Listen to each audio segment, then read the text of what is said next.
Sanhedrin Daf Mem Amud Beis Daf Mem Aleph Amud Aleph. Educate before punishing. Mניין להתראה מן התורה. Dealing with the idea of the obligation of witnesses, of Eidim in a criminal case.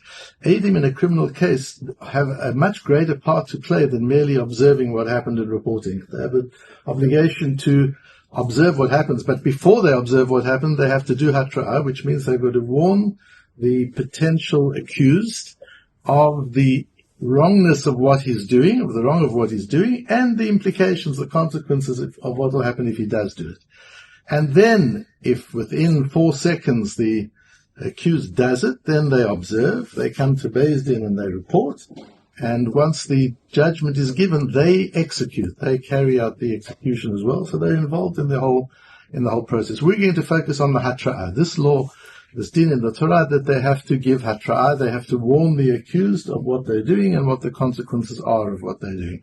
And by noticing a very subtle but crucially important difference in the version and the girsa that we have in our Gemara and that Rashi has in his Gemara, we're going to gain an insight into an entirely new perspective of this element of hatra'ah, of warning that a witness has to do, and in that we'll also understand the relationship between punishment and education in the way we involve ourselves with people. This law of hatra'ah we were introduced to just over a month ago on Daf Ches, where we learned that in a brisa that Rabbi Yossi bar Yehuda Omer, Chaver en sarich hatra'ah. If a person is the Talmud Chacham, if a person knows the halacha, he doesn't have to be warned. We don't say that if he wasn't warned before he committed the act, that he isn't guilty. Because you remember, Rabbi Yossi bar Rabbi Yehuda says that hatra'ah is given to us in order to distinguish between intentional and unintentional action. And if the person hasn't been warned, he could always say, as Rashi says, I'm sorry, I made a mistake. I thought you were allowed to murder people. I didn't know that wasn't allowed. Or I didn't know that this was Chilul Shabbat that I did. Whatever the case is, I didn't realize that. To take that off the table, that there's no chance that he can claim I didn't know, he cannot claim ignorance. We have hatra'ah to make sure that ignorance isn't a possible claim. Therefore, says Rabbi Yossi bar Rabbi Yehuda, if he's a chaver, if he's a Talmud Chacham, then you don't have to warn him because clearly he knows. But the Chachamim say even if it's a Talmud Chacham, you have to warn him. So you could have the Chofetz Chaim's about Chas v'Sholom to do something that's wrong. Unless he's warned, he can claim that I didn't know it was wrong. How can that possibly be? Says the Ketzuos HaChoshen, you remember this is all we learned on Daf Ches, because we need to get to a point, as Rashi says, Ad she'yitparer hadavar bevadai shelo yomar shogeg. It's not only that we must be sure that he is not unintentional, we must be sure that he couldn't possibly claim that he was unintentional. That's what the purpose of hatra'ah is. V'zehu chidush shechidsha Torah b'hatra'ah. And this, that we've got to avoid the possibility of the accused even claiming that he was ignorant, is the chidush of hatra'ah. That's something, a gezerat hakatuv, it's a law that the Torah introduces, which we wouldn't otherwise have reasoned. Where do we get it from? Here we come to our Gemara on Daf Mem, which is a continuation of the Gemara on Daf Chet, actually. Amar Ula said, Minayin lahatra'ah min Torah. How do we know? I understand, according to Rabbi Yossi bar Rabbi Yehuda, that hatra'ah is a logical thing, because without warning, we're not sure that the person is intentional. But according to the Chachamim, that even a chaver, even a Talmud Chacham needs hatra'ah, that's a gzeras hakatuv, that's a law imposed by the Torah, which we wouldn't have reasoned rationally. Where's that? What's the source for this? Asks Ula. That's how Tosfos explains Ula's question. If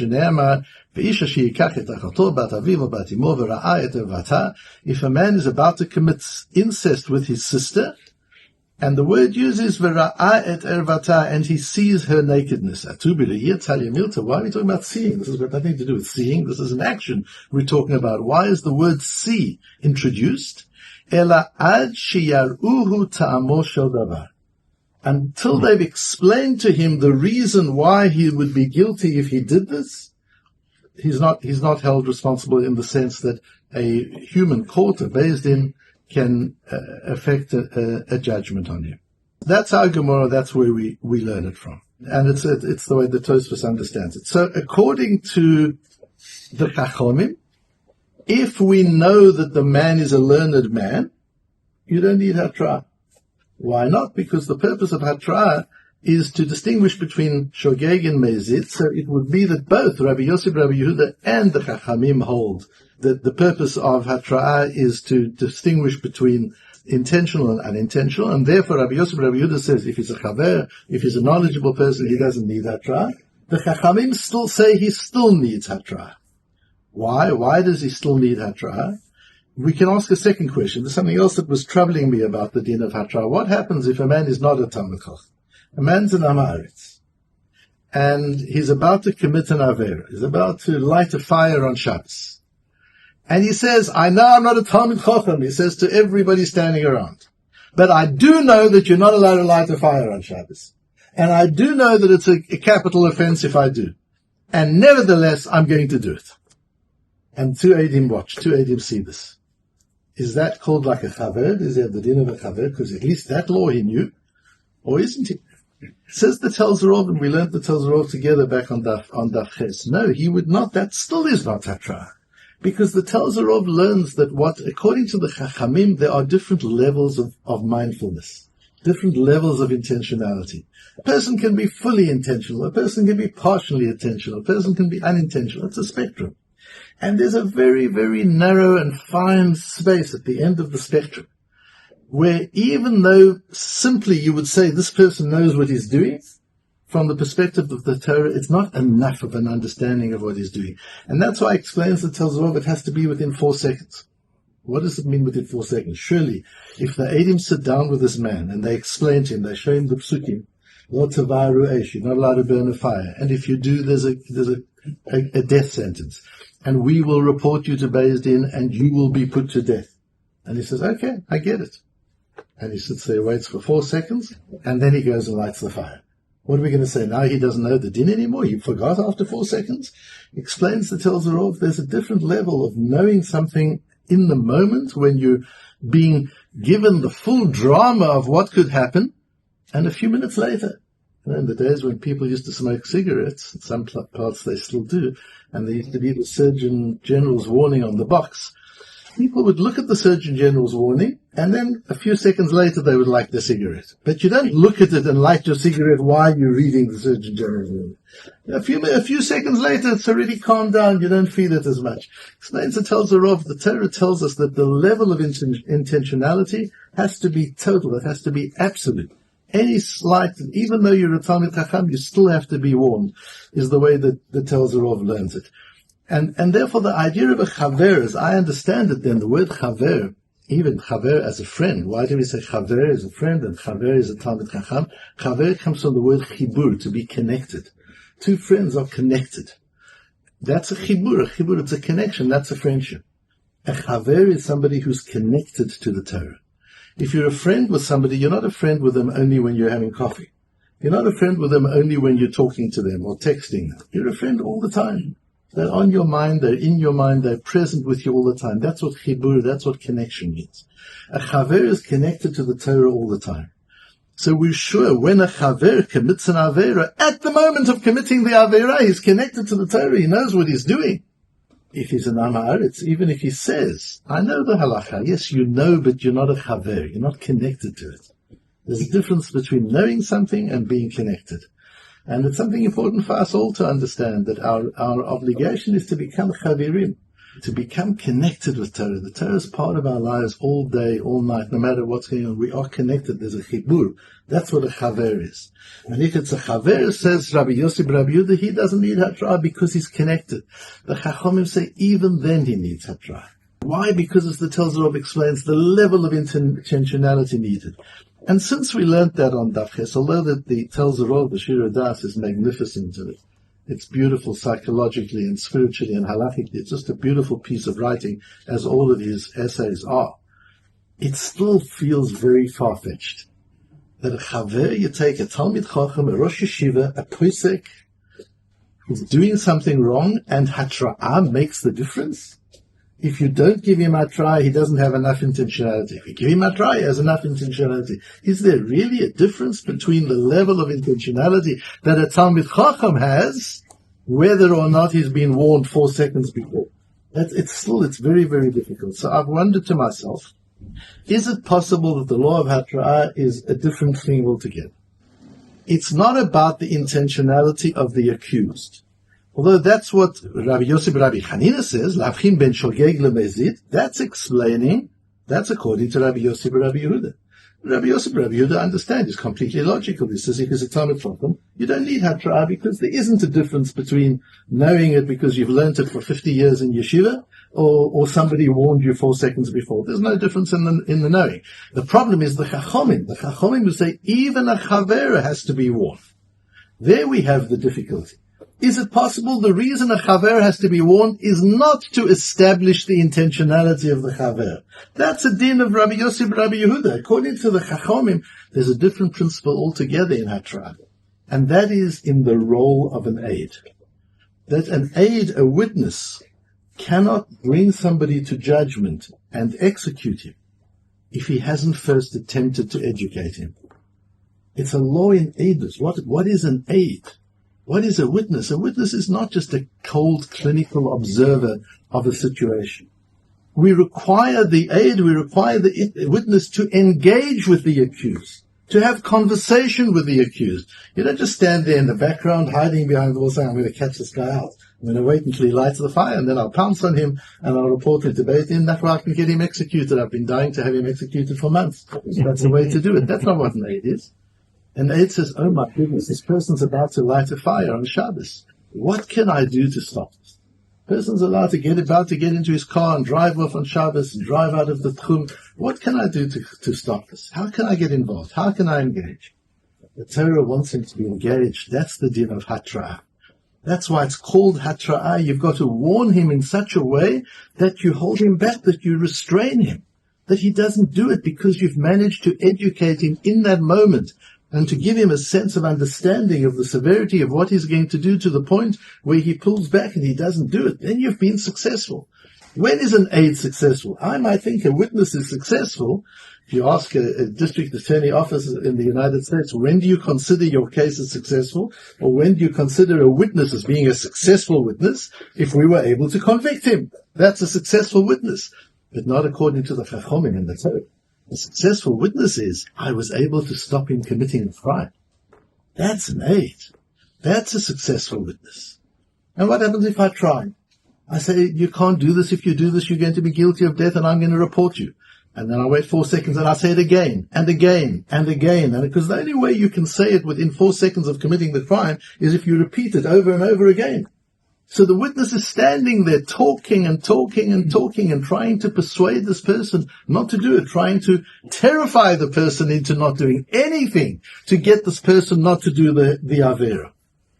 If the person pulls back, that's a successful witness. You've fulfilled your responsibility. What if he hasn't pulled back and the person goes ahead and lights the fire on Shabbos? The witness has failed. He's failed in his responsibility to educate the accused. And that's okay. Sometimes we fail. Particularly educators know very well that sometimes we fail. It's not always successful. Now that you failed, you've got to come to Beis Din and report what happened, and then the process goes on. Now we get into discipline. Now we get into consequence. Enforcement, discipline, consequence is the outcome of failure of education. If a police officer has to intervene and arrest somebody, it means he's failed to persuade the person. He's failed to be able to influence the person, or the legal system has failed to be able to influence the person. If the legal system has to lock people up in jail, that's a failure of the legal system. That means if there's a lot of criminality, that means we failed as a society to decrease criminality.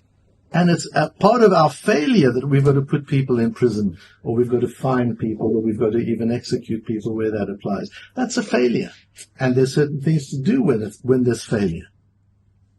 And this idea of maybe the role of the aidim to warn the accused is not in order to establish intentionality in the accused, but to require the witnesses to engage in conversation and education, is clear in one word's difference between our Girsa and Rashi's Girsa. Look at Rashi's Girsa, where the Gemara says, is this to do with seeing? Why does it say in the Torah, if he sees his sister's nakedness, Ela ro'eh ta'amo shel davar. The second last line in the Rashi. Ela ro'eh ta'amo shel davar. He understands, he sees the reason for the prohibition. As he's about to commit incest, he gets it. This is asur, you're not allowed to do this. And he holds back. But that's not what the Gir says in our Gemara. In our Gemara, the Gir says, Ela ad sheyar'uhu ta'amo shel davar. It's they who have to teach him the reason for the Avera. Whether he gets it or not is not their responsibility. Their responsibility is to teach, to educate. Sheyar'uhu. That's what it is. According to Rabbi Yosef, Rabbi Yehuda, it's about shogeg and mezid. But according to the Chachamim, which is the way we paskin, this is about educating. This is about yar'uhu. They've got to show him.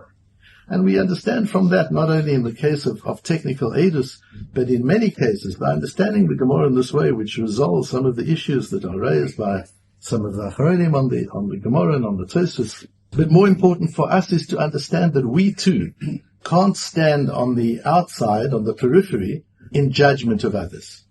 You want to judge? Engage. If you fail in your engagement, then you can judge. But who are you actually judging when you fail in your engagement? You're judging your own failure, not just the other person.